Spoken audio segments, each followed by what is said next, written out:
Good evening, everyone. Welcome to the Forest Stewardship, Riparian Habitat and Vegetation Management webinar. We've had a lot of questions over the last 5 years within the Forest Stewardship program about riparian vegetation management. And we've got 3 great speakers to help us with that tonight. We have John Meriweather, who will be going first, then Rob York, and then Mayeda. So we're going to go ahead and get started. And John, you're up first. Hi there, everybody. Hopefully you can hear me. Yes. Okay, great. Yes, so my name is John Meriweather. I'm a Fish and Wildlife Service biologist. I have a little spiel in my presentation that I'll get to and give you a little bit more information about myself. Let me see if I can share my screen here.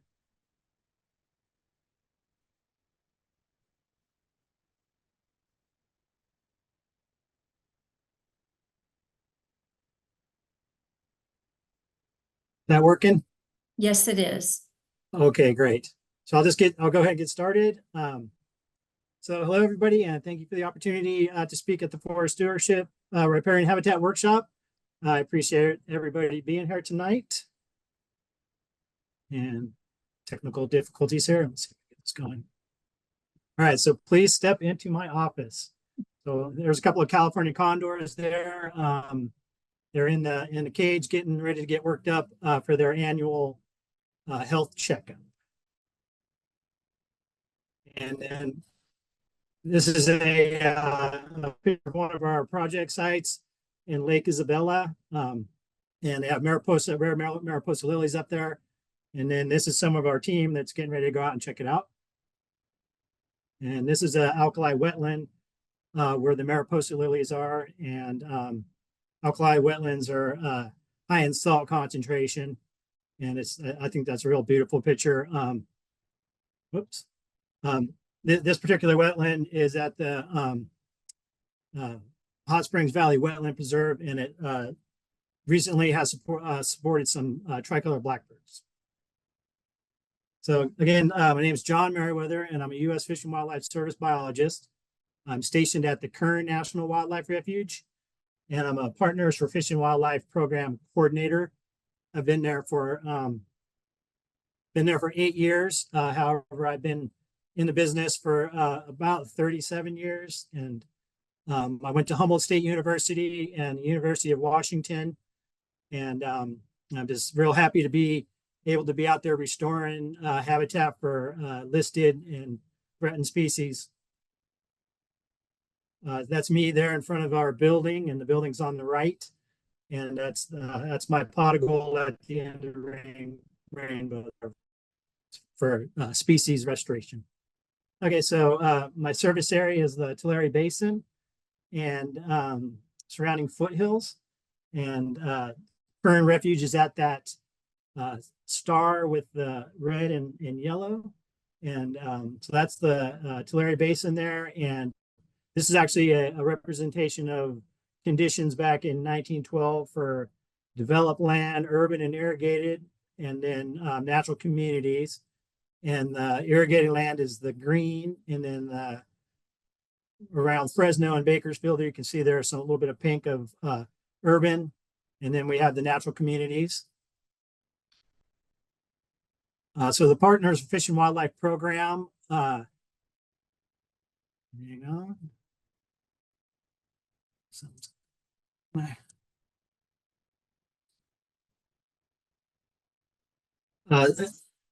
Is a nationwide program, and we have coordinators located throughout the nation and in California.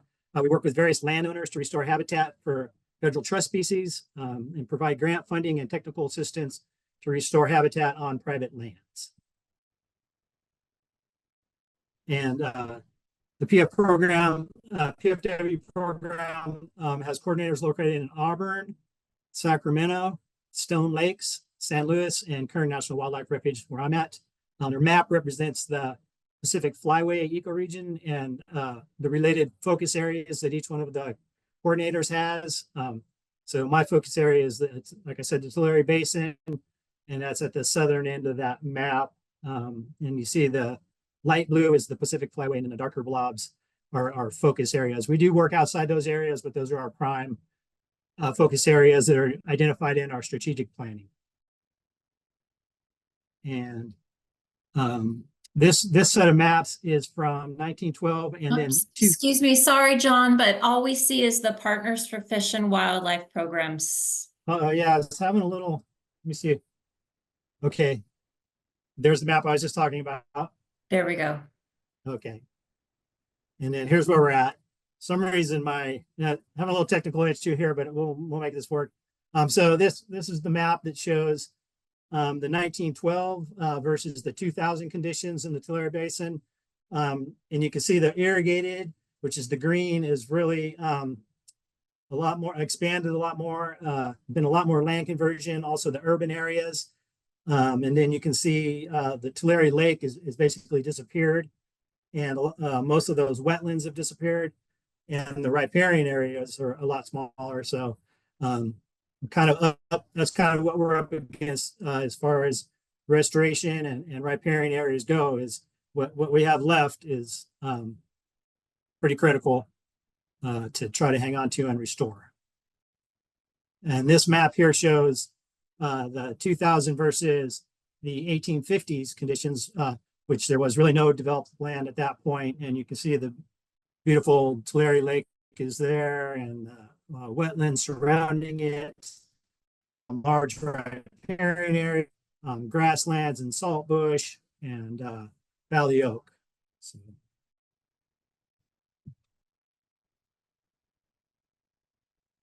all right, it's not quite functioning the way I wanted it to. My notes, apologize for that. Okay, so today we're going to talk about riparian habitat ecology functions, values, and restoration strategies. And for that, let's do some definitions of what riparian actually means. John, I'm sorry, I'm going to interrupt you again, but we're back to the Partners for Fish and Wildlife side.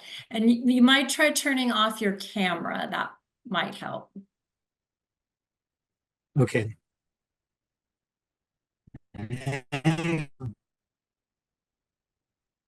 Something's going funky with my system because I can't get to my camera. There we go. All right. Let's see. So now we see the slide that says riparian definitions. Okay. Let me try to move it on here. Okay. So the first definition I have for you is from Merriam-Webster, just straight out. So it's relating to or living or located on the bank of a natural watercourse, such as a river or sometimes a lake or a tidewater. Example is, such a treaty would focus on ways to harness the river's hydropower potential to satiate the energy needs of all the riparian states while maintaining ecosystem health. And that's a picture of the Hetch Hetchy power system there with a intact riparian area.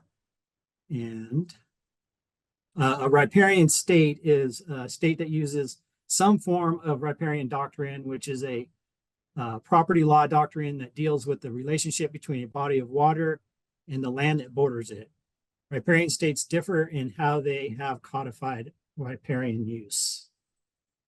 Okay, so Wikipedia.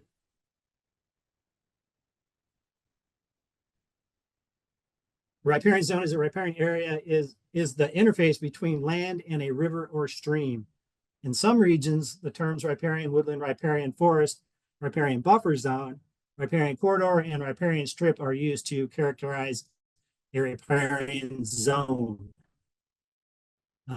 Often these terms are interchangeable.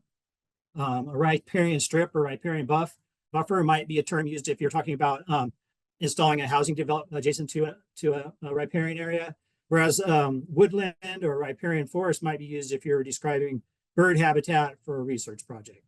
However, a riparian forest is a riparian buffer as well. Or you could be speaking about a buffer to a riparian. So it's just a little, the same terminology being kind of used over again. Sorry, I'm having to go back and forth there to get this to work.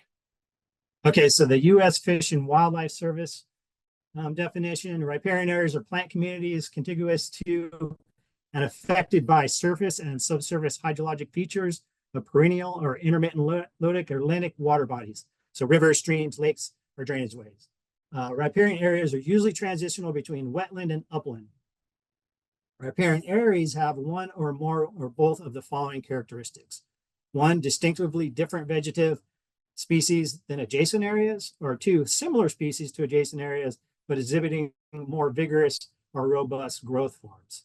So generally due to higher water availability, plants will have better growth the closer they are to the water source. The slope of the bank often determines the type of plant communities. However, other factors such as climate, rainfall, gradient, water, and soil chemistry, substrate, soil type, success state of life, land use, and management actions all tend to influence riparian areas and the ecosystem services they provide.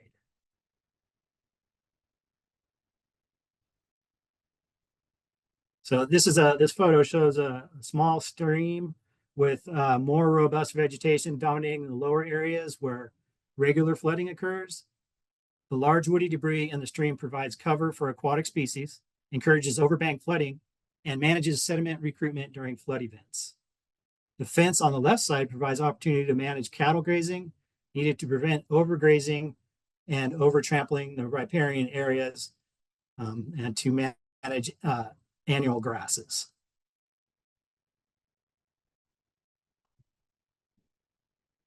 Okay, so it depends on who you ask, really. So lots of different definitions, and it sort of depends on who you ask and what you're doing. For example, regarding real estate, these areas of land that are located along the edges of bodies of water, such as rivers, streams, and lakes. Examples include floodplains, riverbanks, and stream banks. A landowner whose property borders a river has a right to use water from that river on his or her or their land. And this is called riparian rights. Riparian rights gained legal recognition after California was granted statehood. I believe that was mid-1800s. The term riparian has many definitions depending on what you are doing. However, a riparian area is generally the transitional area between an aquatic system and an upland system. The area in between, which is influenced by both systems, it's not aquatic, it's not upland, it's riparian.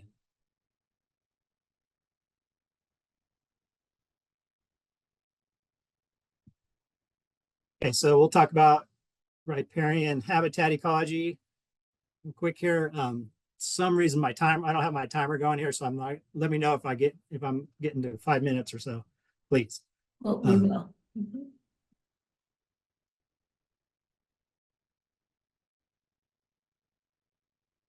Okay. Riparian areas are important because they provide transitional areas between aquatic systems, as wetlands and rivers or streams, and upland areas. The dynamic nature of these transitional areas, which are at times seasonally wet and at other times seasonally dry, provide opportunities for many life history strategies for both wildlife and plants. Many plants are adapted to being both water tolerant, hydrophytes, hydrophytic vegetation, and upland tolerant, which are xerophytes.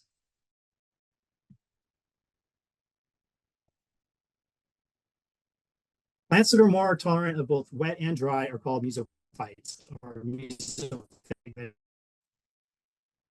vegetation. Gradient between a stream dominated with hydrophytes, such as rush and cattail, would transition to abandoned mesophytes, perhaps willow or cottonwood trees, before moving towards an area of xerophytic vegetation, such as an upland grassland. These transitional plants are generally adapted to handle periods of flooding as well as periods of drier conditions.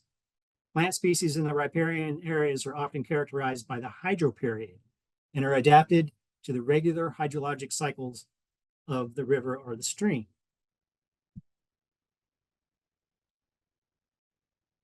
And this is a typical drawing showing transitional areas from a stream to a riparian area to an upland forest. The area near the stream with sedges and rushes would receive seasonal overbank flooding, where the area further out would only receive occasional flooding during wet years. As such, the sedges are more tolerant to flooding but less tolerant to dry spells, and the cottonwoods are less tolerant to flooding and more tolerant to dry periods.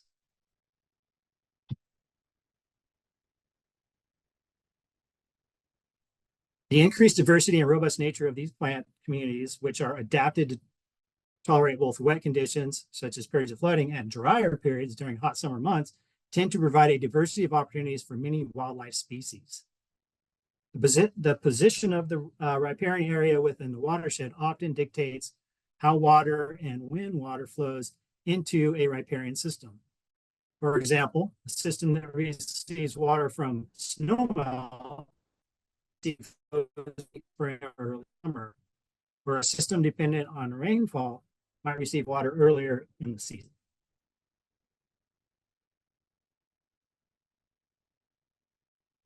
The transitional nature of riparian areas with dynamic ecologic regimes allows for greater species diversity and provides for occasional use by species that generally use the upland areas, such as summer refugia for mammals, and the aquatic edges, such as winter refugia during flooding for salamanders. River processes such as flooding, sediment transport, and channel meander provide dynamic habitats that change over time, creating new habitats and altering existing features. The dynamic systems can support a variety of plants and animals which are adapted to take advantage of changing habitats as the ecosystems work its way through successional stages. For instance, a flood event might alter a watercourse by cutting off a meander, creating an oxbow lake or a side channel that feeds a streamside wetland. The wetland could then be used by tricolored blackbirds for nesting. All right, so now we're going to talk about functions and values. We'll talk about these different functions and values. We'll go through them independently. Fish and wildlife habitat, water quality, flood control, and water storage, corridors and connectivity, nutrient cycling and carbon sequestration, transitional zones and habitat edges, microclimates, cultural resources, and social economic benefits.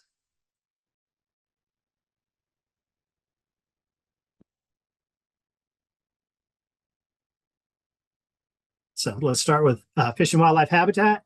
So a healthy riparian area will provide many habitat features needed to support a diversity of fish and wildlife, such as streamside wetlands for fish and aquatic species, stratified vegetation and snags for small mammals and nesting birds, large woody debris for lichens and bryophytes, fungus, small mammals, salamanders, and lizards, healthy soils for ground burrowing animals, ground dwellers, fungus, bacteria, invertebrates, and general decomposers, vegetative cover to provide escapement and forage for large mammals, a robust canopy to provide shade, shelter, and vertical habitat for birds and small mammals, and wet habitats, moist soils, and leaf litter for snails, slugs, insects, and pollinator species.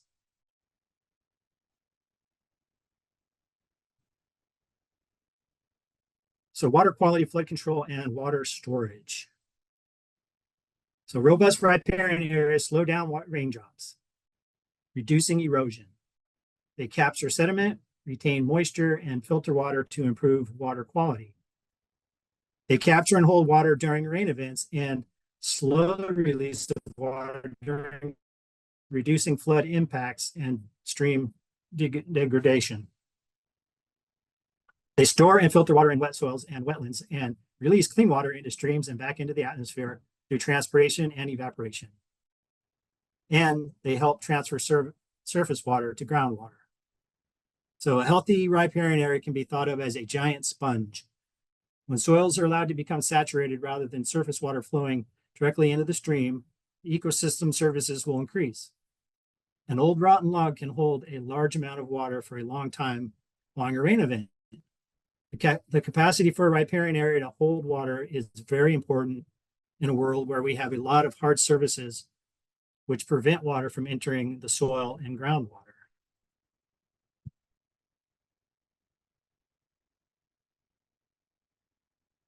The corridors and connectivity. So riparian areas provide vegetative cover corridors needed for wildlife to travel between habitats and to provide an opportunity for exchange of genetic materials. These movements are vital to many species which rely on different habitats for different phases of their life histories. And genetic diversity is needed to ensure a species can survive and evolve over time as environments change. Animals need to be able to travel to new areas for dispersal of their young to find a mate or to find new sources of food, water, and shelter. Many historic corridors are now converted to urban and irrigated lands, as we saw in those first couple of slides. So existing riparian corridors are even more important as they often the only migration or move out of it.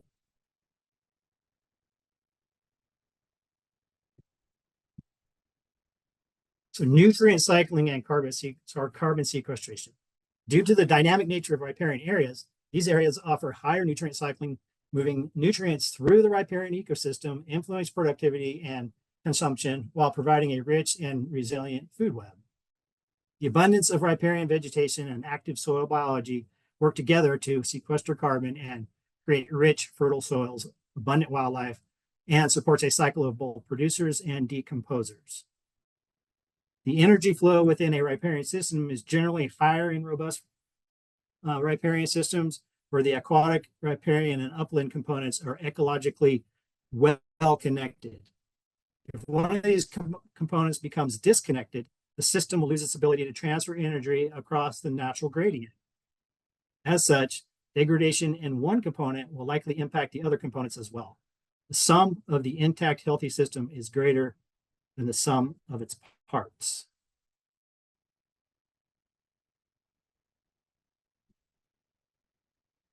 Okay, transitional zones from aquatic to terrestrial and habitat is. So transitional areas between aquatic and terrestrial systems provide a habitat gradient where plants and animals can take advantage of both habitat types.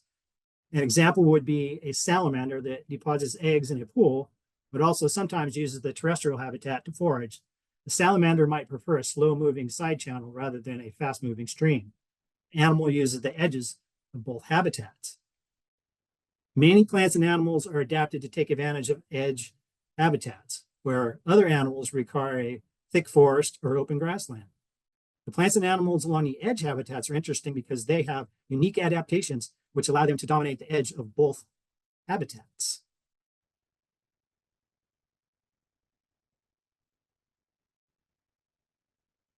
Microclimates. Riparian areas provide microclimate which are beneficial to a diversity of species. A moist habitat with a robust canopy will provide both shelter from the sun during hot summers and will provide an insulating cover during cold winters for both plants and animals. Increased humidity provides moisture for vegetation, growth, insects, producers, decomposers, and many nutrient cycling species. If we remove the canopy by, say, logging, we alter the microclimate. A stream that supports salmon spawning may rise in temperature and no longer be suitable for salmon.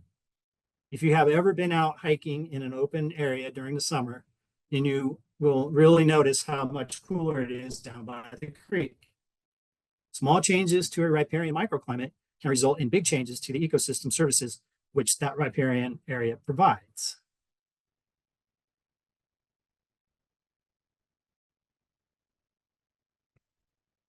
Cultural resources. Riparians are rich in cultural resources and are used in spiritual traditions. Native American resources such as food, water, medicines, and other goods are gathered in traditional collecting sites, which families return to year after year. Threats to these important cultural areas include urban encroachment, invasive species, pests, illegal dumping, and removal or destruction of archaeological artifacts and sites. Cultural resources can also include historic buildings, structures, and objects important to American history. Cultural resources are protected under the National Historic Preservation Act of 1966. There are many more cultural resources not mentioned here. Humans like to be by the water, so the riparian areas are where you find a lot of historic land use. Enjoy the water, but respect the cultural resources is a good rule of thumb.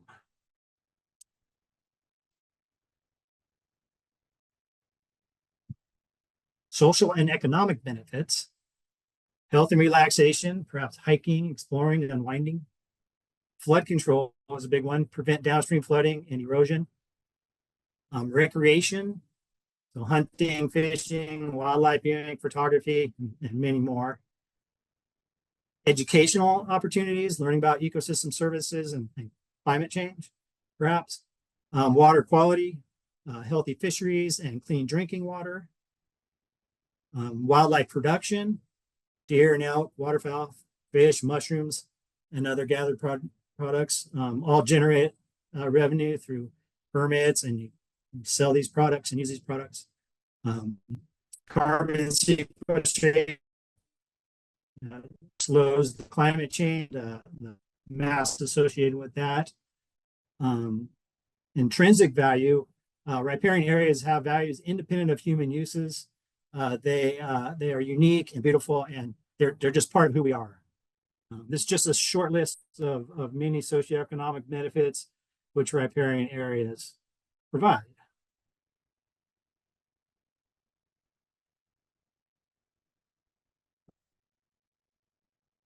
So riparian restoration strategies.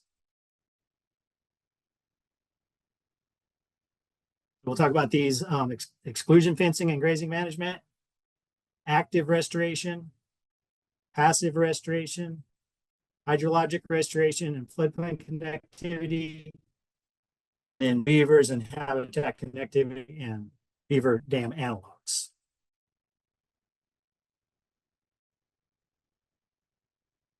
So exclusion fencing and grazing management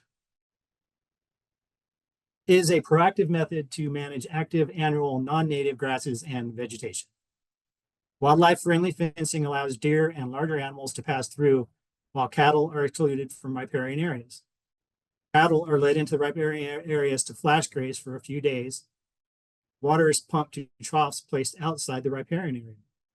An adaptive grazing management plan is prepared to assist ranchers in monitoring, providing feedback loop to know how the plan is working. And so here we see native plants being planted. We have a water tank. We have a trough that's it's a split fence trough, so that it's part of that's outside, part of it's outside for when they're flash grazing or when they're grazing. And then we have a healthy picture of a healthy riparian stream there.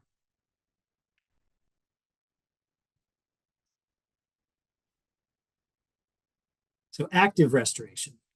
Active restoration is when you actively or intentionally take action, like removing non-native or invasive vegetation, restoring native plants, removing an old logging road and restoring the natural contour or slope, removing a slope or dam, removing a culvert or dam, removing contaminants, restoring native soils, cleaning up trash and debris, placing woody debris to create streamside habitat, restoring spring, nest boxes, owl boxes, bat boxes, and other wildlife structures, and restricting damaging recreational activities. And so here we see some salt cedar being removed, a spring that needs to have some restoration, some trash that needs to be cleaned up, some invasive plants, some woody debris that needs to be removed.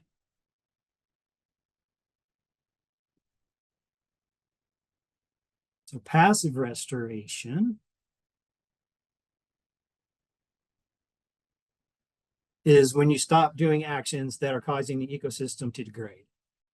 Some examples of this method include excluding cattle from riparian areas, eliminating sediment or waste discharge into a stream, implementing limited operating periods to avoid disturbance during critical periods like nesting season, allowing beavers to return to create beaver dams, allowing a stream to meander across a natural floodplain, placing conservation signage, installing fire breaks, and eliminating herbicide application and rodenticide.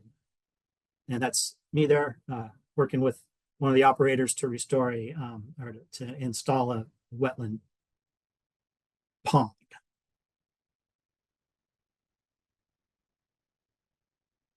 So hydrologic restoration and floodplain connectivity. Hydrologic restoration usually occurs when there is an alteration to the natural processes regarding a river, stream, or waterway. For example, a typical stream system usually includes a healthy riparian area where water flows onto and off the landscape in a regular, predictable cycle. A downcut stream will often have limited overbank flooding and will attain the riparian soils at a faster rate during a rainfall event. These types of issues will starve the riparian area's water, wash away sediments, and deplete nutrients, reducing riparian complexity and ecosystem services provided by the riparian area. In essence, the stream and the floodplain become disconnected, impacting both the riparian area and the in-stream functions.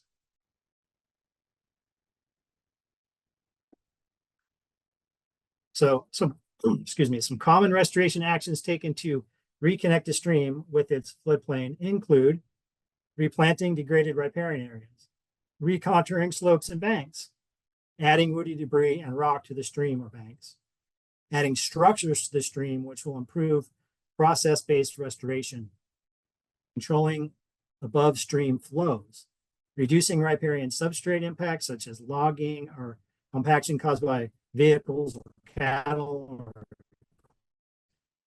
or roads and culverts are installing bridge instead, removing unwanted vegetation such as salt cedar and giant arundo. So process-based restoration is when you add features such as a beaver dam analog or post-assisted log structures to harness the power and processes of the stream to repair itself over time.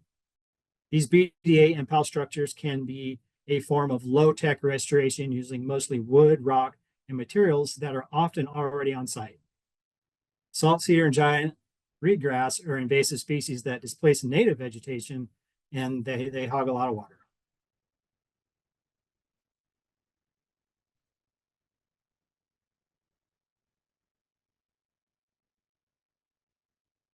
So beaver dam analogs. Beaver dam analogs, which are artificial structures that mimic beaver dams. The structures are strategically placed within the stream where they slow down flows, creating backwater pools.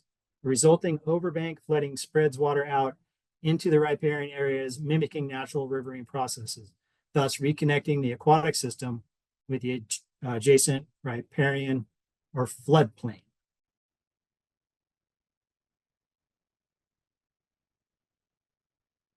And that's what I've got. Any questions? That's me with holding a condor there and getting him ready to get worked up. And I apologize. That was a little rough because my system wasn't quite working the way I thought it was going. So. No worries, John. Technology's great when it. Yeah. And I guess we're having questions maybe at the end. I think we'll hold the questions till the end. Yes. So again, Yep. Participants, if you have any questions, please, for John, please put them in the chat. And thanks for There's sharing. my contact information, and you guys are free to go and move on to the next. Great. Thanks, John, for that overview. Very interesting. Go and stop there. Yes, stop sharing. Thank you. Okay. All right. Thanks for that overview on how riparian habitat ecology functions and values and some restoration strategies. We're going to move on to Rob York next. Rob, you want to introduce yourself? Sure, yes, thank you. Good evening, everyone. My name is Rob York. I'm an extension specialist with UC Berkeley. I guess I'm looking at my actual title there on my slide, Associate Professor of Cooperative Extension. That's what they call me these days. I am with UC Berkeley, so I do research kind of in the general field of forest management. My background's in kind of in forest ecology, forest vegetation ecology, and silviculture, which is the design of treatments in the forest to try to meet specific objectives, whether those objectives are, you know, wildlife or timber, or perhaps riparian restoration, which is what we're going to talk about. Okay, so my title here: Field Treatment Alternatives and Associated Regulations in Riparian Zones of the Sierra Nevada. So, you know, John gave this overview of riparian zones generally, kind of that definition. I'm going to focus in a little bit, right? I'm going to focus in on specifically riparian zones in forests, specifically forests in the Sierra Nevadas. And so, you know, I think for those of you who work maybe in coastal forests, you know, the regulations are different over there. But I've kind of built this talk around a study that I've done recently in the Sierra Nevadas. And so that's kind of what I'm going to focus on. Okay, so the talk structure here that I'm going to go for, I want to try to give an overview of this idea of riparian areas as being these disturbance-dependent components of the ecosystem, and really how the entire ecosystem in the mountains of California is disturbance-dependent. It has a disturbance regime that it relies upon, and that is also true in riparian areas as well. So that's kind of one theme I want to get at. Timber operations and CEQA, of course, being the California Environmental Quality Act. I want to make sure we all understand what that definition of timber operations is, because it's important when it comes to landowners and when they think about what they can and can't do with respect to really any forest activity, but also specifically in riparian areas.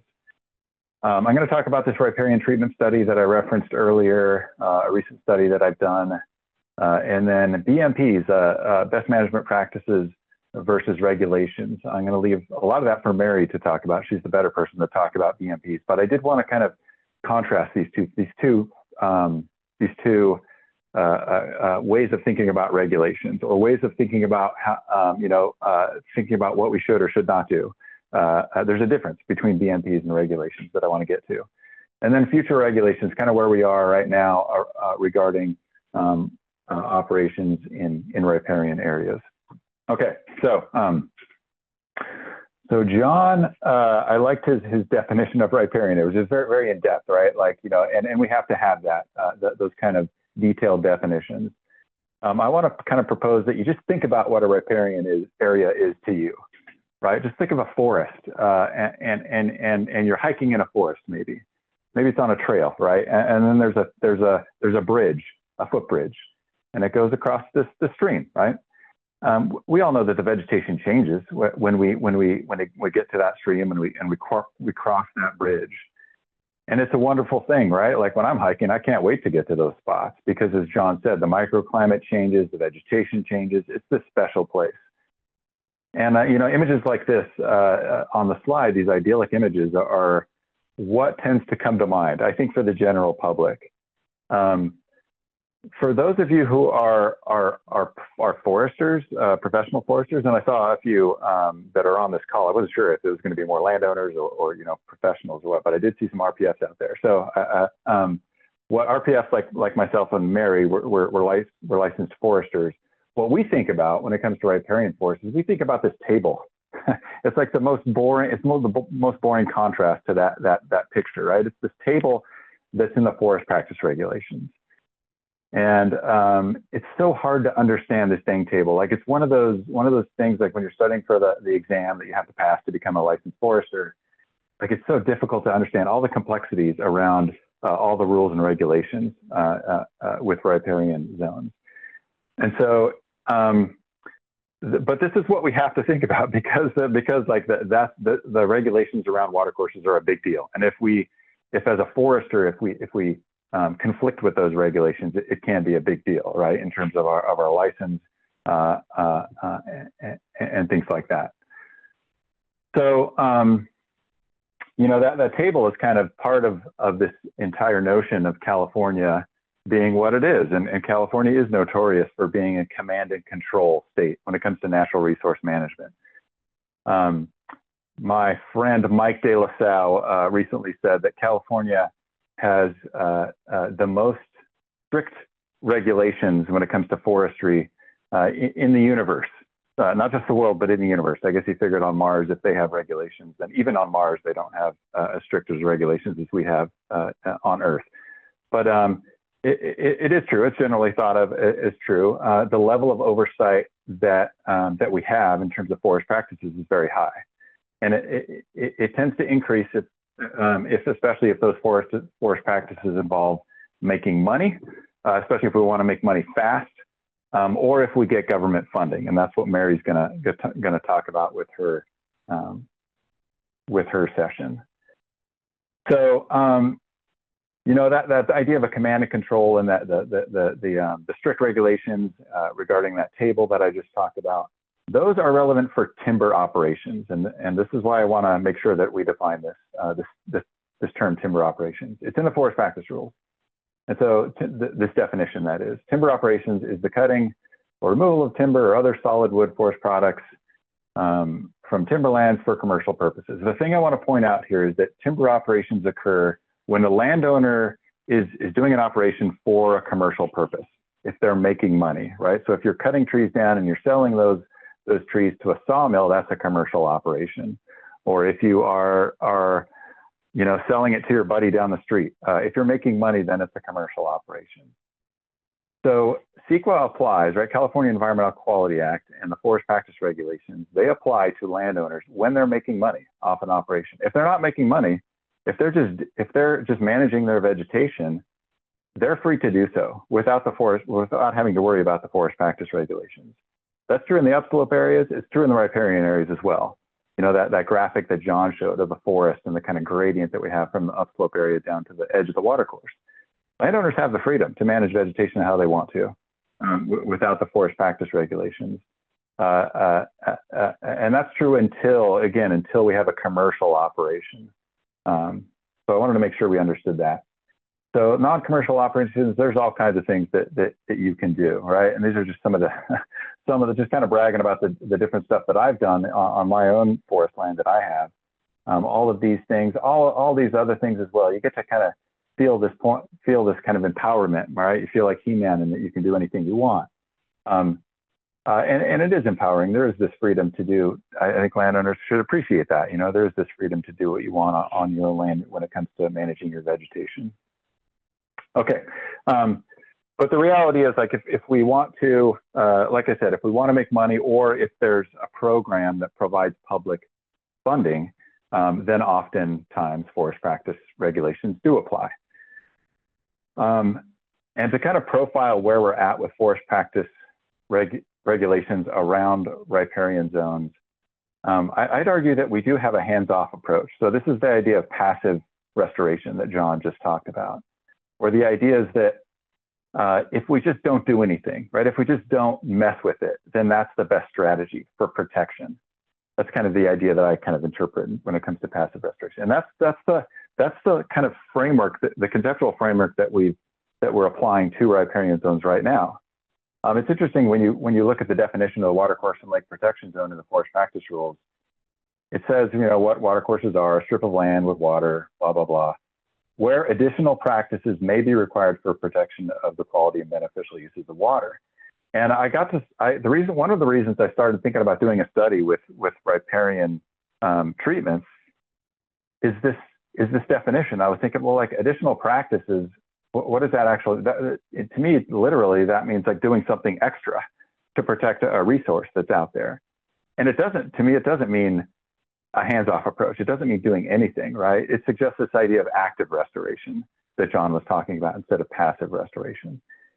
And when you look at the forest practice rules, they're real, and the kind of, especially how they are enforced, they are built around this idea of encouraging passive restoration and not so much active restoration.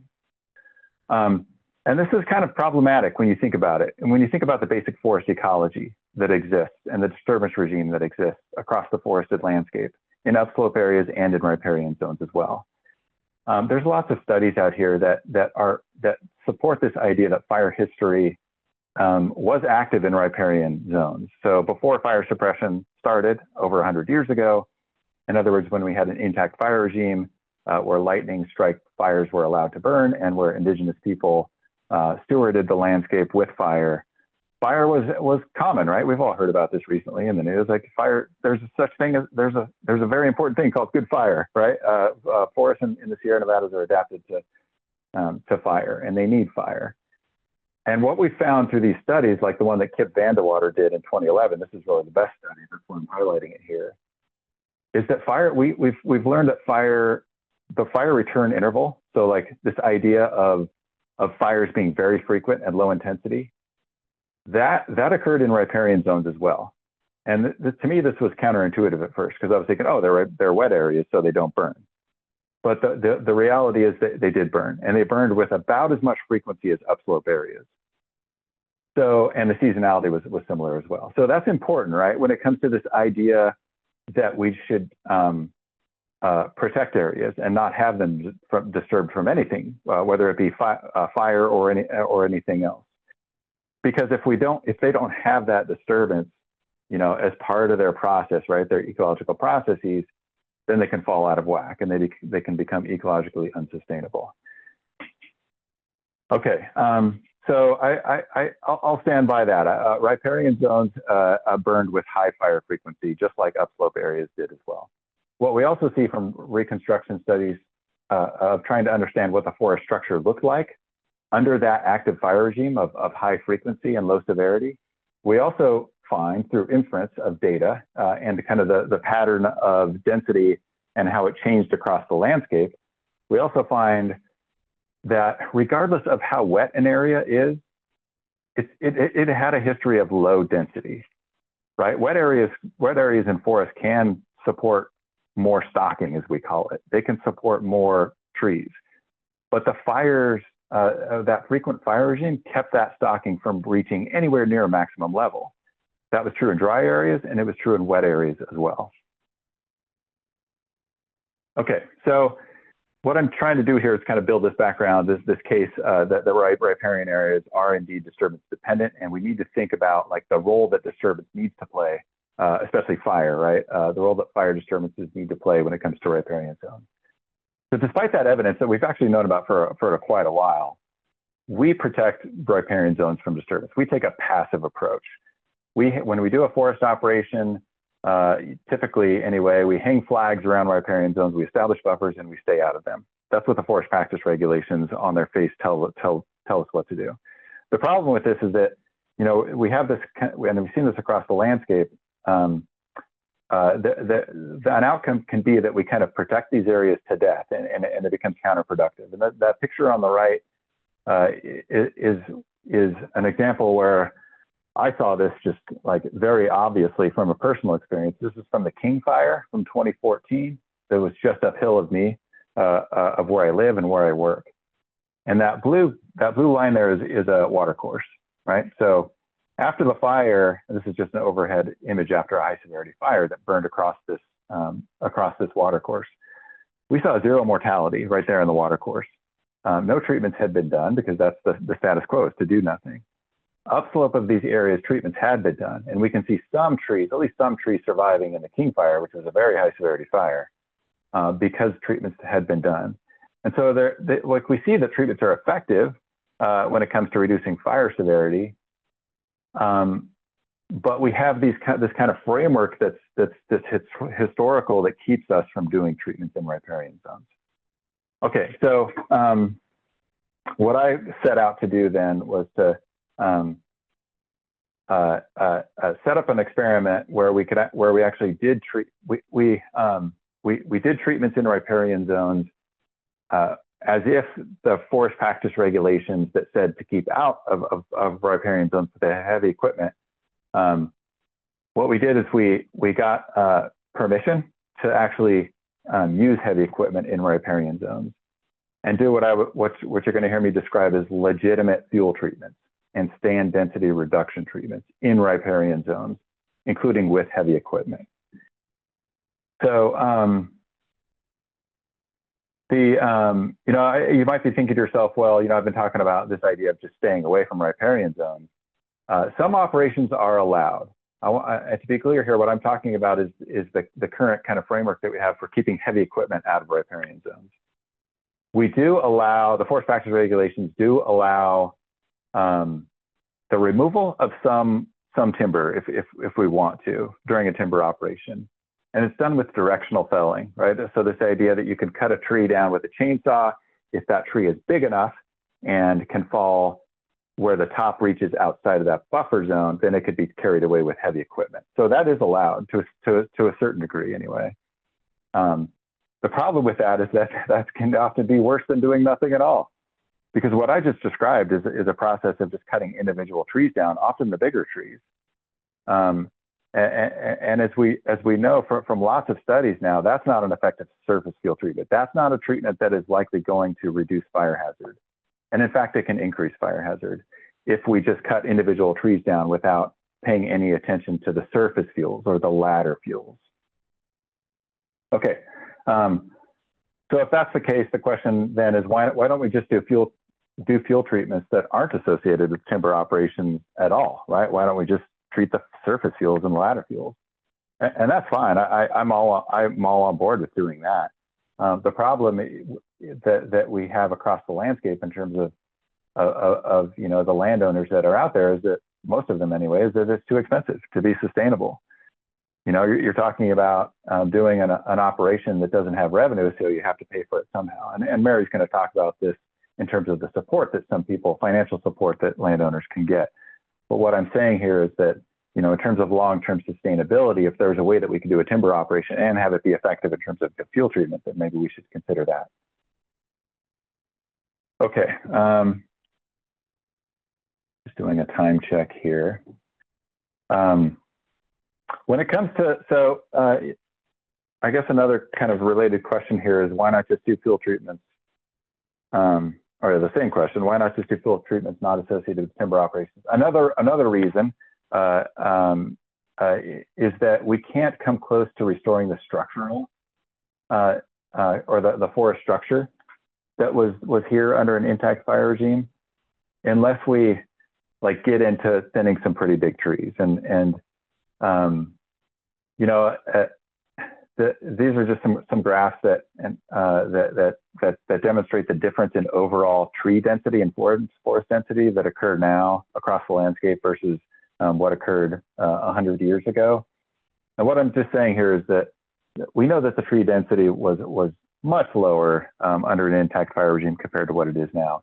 And again, the same thing is true in riparian areas as it is in upslope areas as well. So to truly restore forest structure, right, a stand structure, we would have to get into cutting, or cutting some of the trees that make up the canopy, right? I'm not talking about focusing on just the big trees. To the contrary, I think, especially in a riparian zone context, we want to be retaining those biggest trees. But the point is that to restore structure, we do have to get into the 24-inch diameter range around there. And that could very well involve a timber operation, given the size of that tree for removal. Okay, so that's kind of a framework for why we should consider doing treatments in riparian zones, an active restoration approach. Why not consider? What's the big deal? Why not do this? There's some obvious ones, right? There's some obvious reasons to be careful about this. One is soil compaction from heavy equipment. If we're talking about bringing heavy equipment into riparian zones, we are talking about the potential for soil compaction. Another is sediment delivery, right? If we're doing things that increase sediment delivery to the watercourse, then that's a problem, right? One of the basic premises around this idea of having buffer zones or no treatment zones is to prevent this from occurring, this sediment delivery from occurring. And then the third one that the third and I think the final point here is this idea of heating water from increased radiation. John talked about microclimates in watercourse zones. And he said if you log or if you remove the canopy, then you can increase water temperature. So that'd be another potential negative impact. So the research that I did, and I know I probably need to pick up the pace here, but the research that I did essentially took these treatments that we do in the upslope areas that we know to be effective with heavy equipment. And again, we applied those treatments to riparian zones.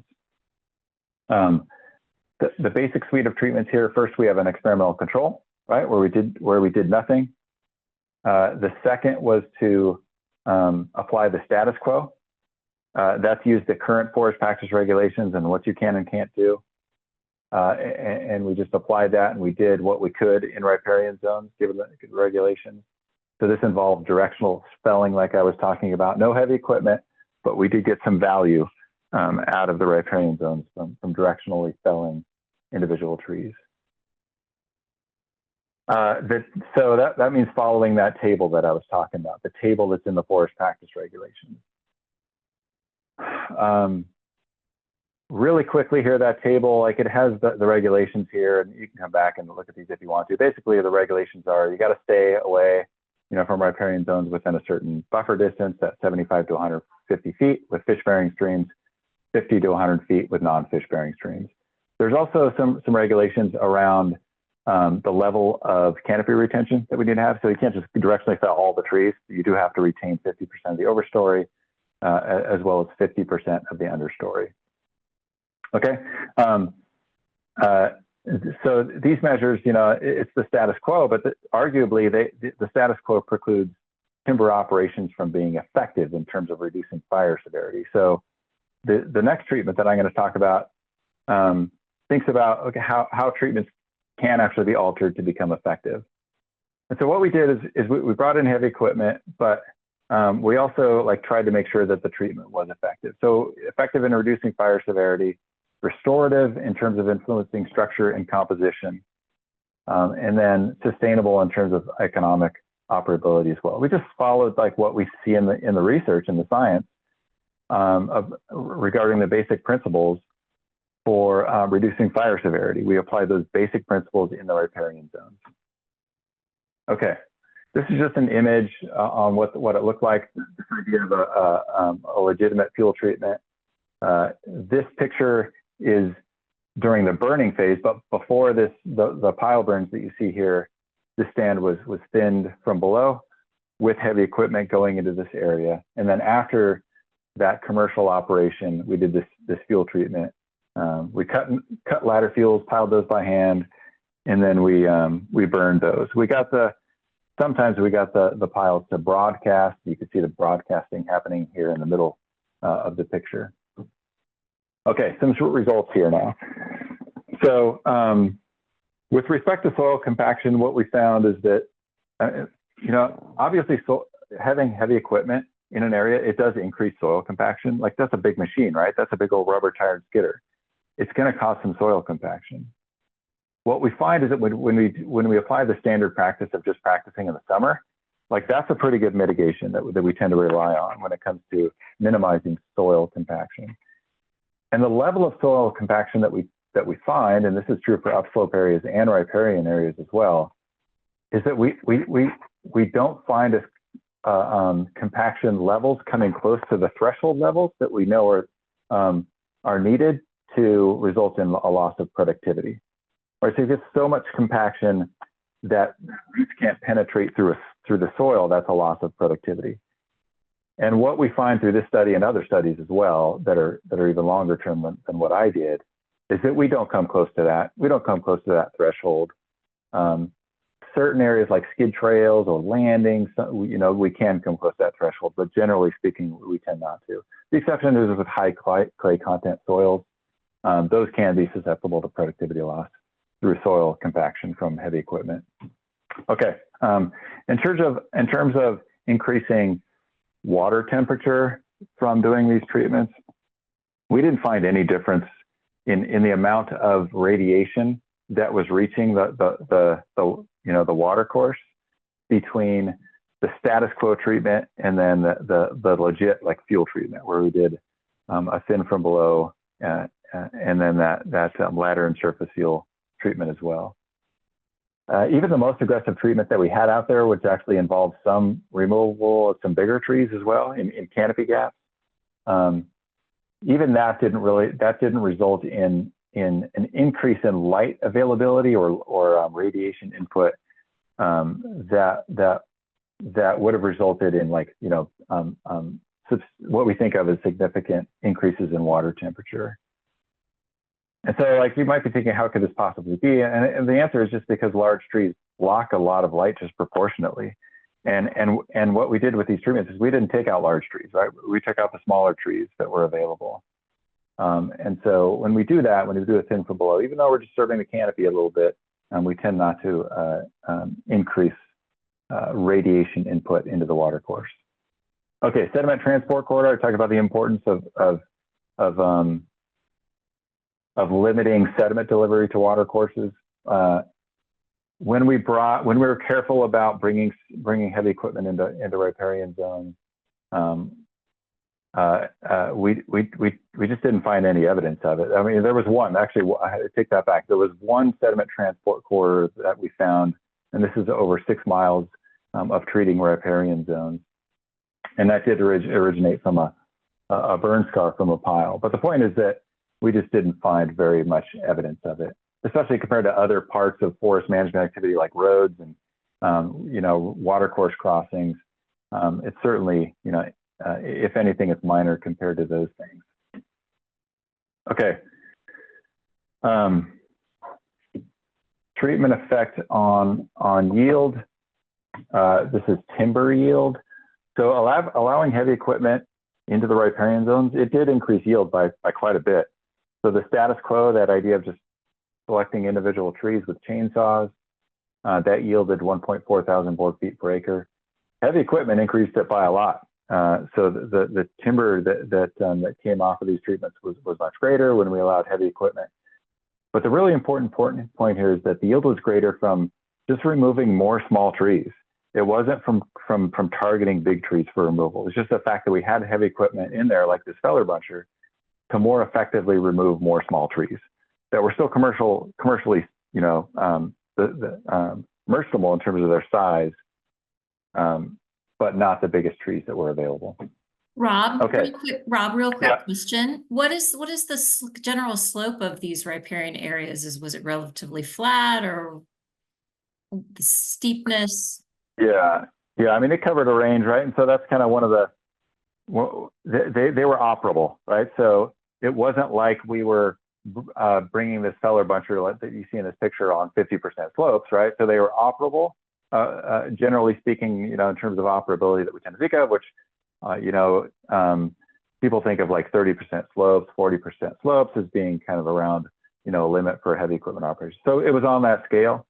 So if there was like a very, very steep side slopes, just like if there was a really steep slope up in an upslope area, we probably wouldn't be operating on them.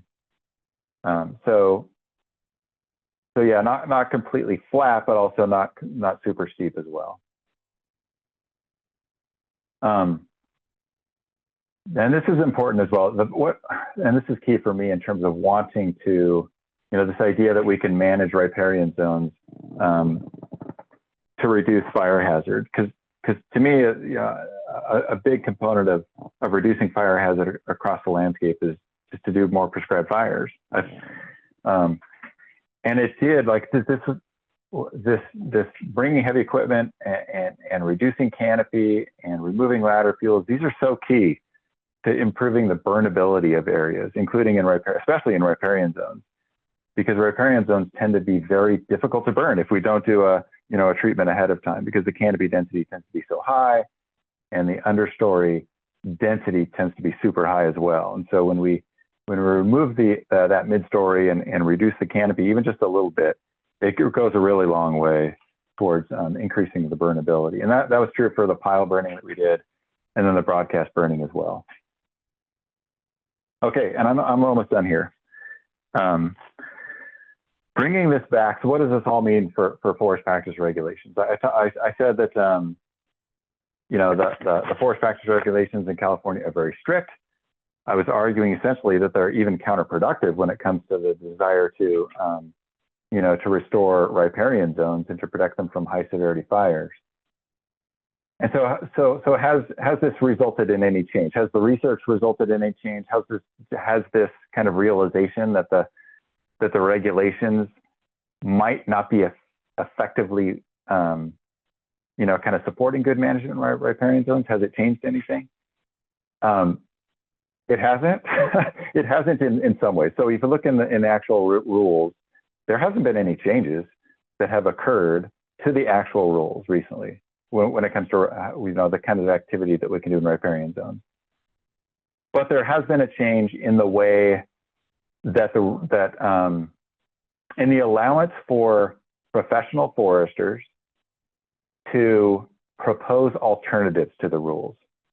Okay, so in theory, professional foresters can propose things that are, if they explain and justify them, that are different than what the forest practice rules say you should do.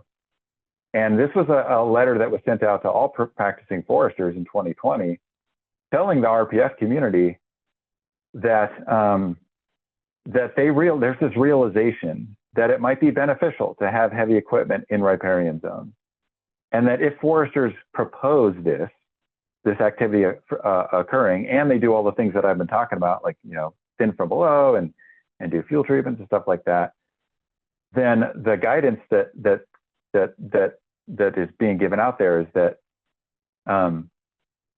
that's something that's feasible to propose, and it will be accepted. That's kind of the idea here, because generally speaking, it's very hard to propose something that's different than the forest practice regulations and have it be accepted, right? So this is an allowance. What this is saying that there is an allowance to do something different in riparian zones, and if you're doing good work, then they should be okay with it in terms of the review process.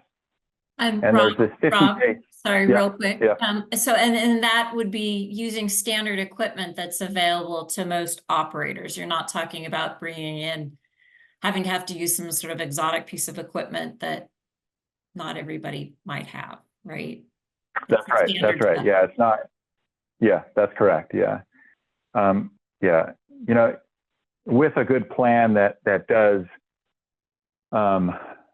you know, that does articulate how, I think the expectation is that it comes along with some plan that articulates what equipment will be used and how it will be used. And there's best management practices out there, right? That define what, you know, how to use heavy equipment in riparian zones. Things like going directly into riparian zones rather than along them when we're skidding logs out, stuff like that.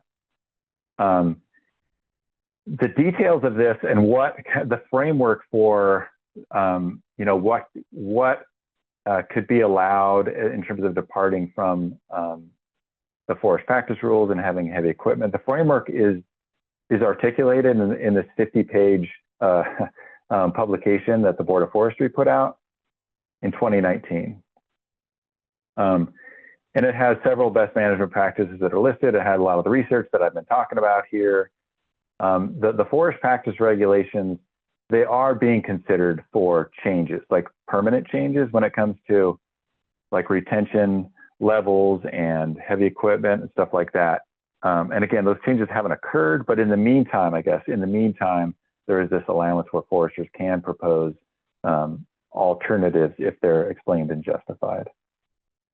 Okay, so, and this is my last slide, I think. So, you know, so that's really the big news when it comes, at least for the RPF communities that are out there, or landowners who work with RPF, is that there is this allowance out there to kind of, you know, give some freedom. You know, it's not totally laid back like Cool Hand Luke here, but perhaps some like glimmer of being laid back when it comes to doing some treatments in riparian zones. Okay, and that's all I have. I hope I didn't go over time there. Thank you. Great, thanks, Rob. All right, we'll turn it over to Mary next. Hello, everyone. Let me try and get my screen to share.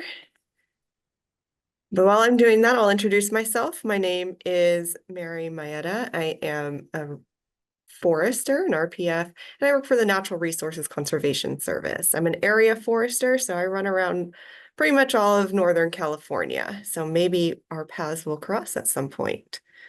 All right, so I'm going to go over some practices that we can do as organizations that assist landowners. So that is NRCS with our EQIP program. It could possibly be the U.S. Fish and Wildlife Partners for Fish and Wildlife program. And it also might be partnering with your resource conservation district on any grants that they have that you can volunteer your land to partner with them to do some conservation work on the ground. So first of all, if you're a landowner and you have a plot of forest land and you're like, what do I do in my riparian areas? The number one thing is just get out there and look. walk your water courses and note what you're seeing. Some water courses, some streams, the riparian area doesn't need much work. It's kind of functioning the way it should. It's not overcrowded, and just enjoy those areas, right? But a lot of times you're out there, you're thinning your stand, it's overcrowded, hasn't been managed in 50 years. And you're like, where do I stop treating? You know, I hear about these riparian buffers, and do I just stop there? Can I just not go inside? And we have those buffers for a reason. We talked about them earlier. It's to protect the function of a riparian area. It's to protect water quality. But you also have to look at the forest through the trees, right? Is your riparian area functioning as it should, or is it just super dense? There is a creek right next to these areas. You know, the vegetation isn't substantially different than upslope. It's just crowded. Trees are growing close together. They're growing, putting all their energy and growing up tall. They're spindly. They're not putting much girth. There's not a ton of structure. So are we really having that functioning riparian habitat that John talked about in the beginning? So as far as NRCS goes, when you have a cost share program with us, we do have standard stream buffers that we put on when we're talking about thinning and treating the forest. So we do look at the forest practice rules for guidance and a place for us to start when we are putting those buffers on, but we are not held as much by policy by them. So we do have a little more flexibility with that, but really, if you are going to work inside these buffers, you need to justify why. And then we'll come up with a plan with you to treat with the least amount of impact to maintain water quality and habitat function. So like Rob said, with the definition of these wilpizes is you might need some additional mitigation. So thinking about what you do to retain that higher canopy cover, maybe a multi-layer canopy, have some cover for wildlife, and retain snags and large woods that are really great wildlife features, and then will eventually fall into the creek and create more habitat, complex habitat. So this is a picture of a stream in Mendocino County where a landowner did treat in it. They did this by themselves. It was winter work for the crew. It was all hand done. You can see kind of in the background there to the right that there are a lot of smaller trees. They went ahead and they took those small trees out. They did it with a hand crew, so there's really little disturbance. Their goals and objectives were to reduce fuel loading there. There's their entrance road to the side of here. They want to be able to get in and out, and if there was a fire. They're also just thinking about reducing competition and getting more growth and allocating more resources to those larger trees that are there. So in this case, they came up really close to that bank, and I think that's actually fine. This looks like it's doing great. You know, we don't see any erosion. It's clearer now, and there's a little more light to the ground where more herbaceous stuff can now grow instead of just being a dense stand, a doghair thicket of tan oak and small Doug fir. So again, we want to think about it. I think we've all kind of talked about it.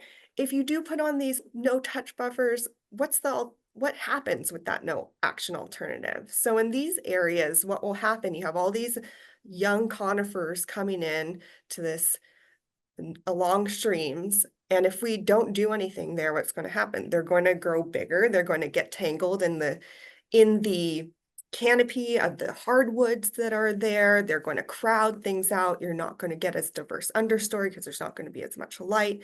So these are just things to consider when you are answering your why for treating within them. For example, you know, you can be doing an encroaching conifer removal for an oak woodland habitat enhancement, and that oak woodland habitat doesn't stop 25 feet from that water course, right? So we still would like to think about habitat function as a whole for that stand. So in this case, removing those smaller Doug fir and allowing your deciduous oaks to grow more freely is really a good argument for treating a little closer to those watercourses. Another thing people ask a lot about is riparian planting. So you can use seedlings, you can do live staking, but whether or not what method you're using, really think about how you're going to make those plantings successful. So think about the water availability. Are you getting down to that water table when you're staking with your willows or cottonwoods? If you're not, if you're planting maybe a little higher up, you might want to think about irrigation if you're really trying to establish more riparian species there. So it's not just planting some things and walking away. It's really thinking about that long-term success. So you're actually reaching your future desired condition. You also might want to think about browse protection because you put in these nice little new plants and deer and other animals really like to eat them. So you want to protect your investment. You're putting in effort for planting. So you want to make sure that they're successful.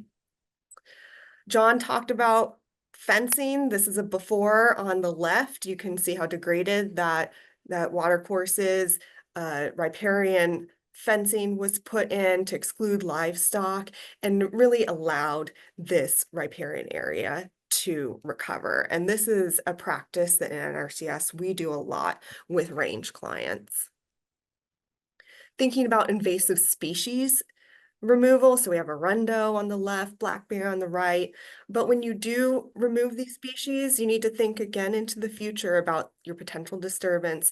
Think about the maintenance. Invasives are invasives because they come right back. So how are you maintaining that and keeping them out? And then what are you going to plant in its place so you don't just have bare dirt? So when you are working in these potentially more sensitive habitats, always come with a plan, a long-term plan. Some other things that we think about more classically when we're thinking about stream restoration is large woody debris placement. So in-stream wood to create more complex habitat. We also can do weirs to, again, for habitat, but mitigate further incision of the stream and hopefully raise the water table. So a couple of slides ago, I was talking about planting and are you really going to have a successful planting without additional irrigation if your stream's so in size that your water table is really low? Let's start thinking about the system as a whole and building up that water table again, and then planting out so those plantings might be more successful. Beaver dam analogs are another practice that we do with NRCS. We do them in streams, but we also do them in wet meadows. And I apologize, I do not have a slide for wet meadows, but that's another functioning habitat that we also can address about removing encroaching species, about addressing incision and trying to get that system back up and running. So that was just really quick. Some of the types of projects that a lot of landowner assistant programs can help with. And those places to go are going to be your local NRCS office to talk about their programs. We have the Environmental Quality Incentives Program. I think a lot of you, since you're in the stewardship program, are familiar with that. We have some other programs as well. So just call up NRCS, get a site visit, talk about your goals and objectives, and work with them to create a plan and see what program fits for you. Signing up for the Partners for Fish and Wildlife program through U.S. Fish and Wildlife. And then also it's always a great idea to work with your local RCDs. They have access to a lot of partnerships, to a lot of grants that they can fold you in. So it's not just your property, but you can be part of a more landscape level restoration by pairing people together and working with your RCD. Thanks, Mary. And we've been keeping up with the questions in the chat. Well, first of all, I'm going to again say thank you to our presenters, and I'm going to go ahead and stop the recording.